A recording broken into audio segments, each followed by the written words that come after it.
Magandang araw mga kamix. Ngayon ang gagawin natin ay i-check natin tong amplifier.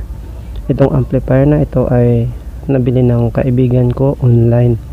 Pagdating sa kanya walang power, hindi gumagana.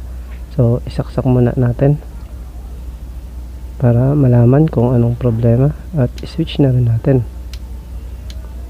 Ayan mga kamix, paulit-ulit kong sinwitch. Tignan natin, maaaring sira yung switch niya o may diferensya sa loob. So after nito buksan na natin, tignan natin kung ano naging problema sa loob. So ayan, so yun, may nakatanggal na wire. Maaaring yan lang yung naging diferensya niya. Hindi siguro napansin ng factory na hindi nila naikabit yung wire ng power supply. So isaksak natin na ito. Dyan dapat yan nakalagay. So yan, isaksak muna natin. At pagkasaksak natin ay tignan natin kung may iba pang problema o wala na. Pero imposible namang magkaroon ng problema agad dito na malala dahil ito ay bago. So yan, saksak lang natin ng maigi. Yan, check na rin natin yung ibang mga wires niya kung may mga problema o wala.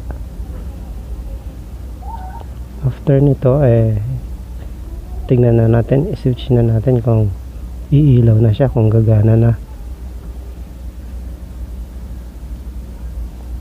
So yan, tignan na natin,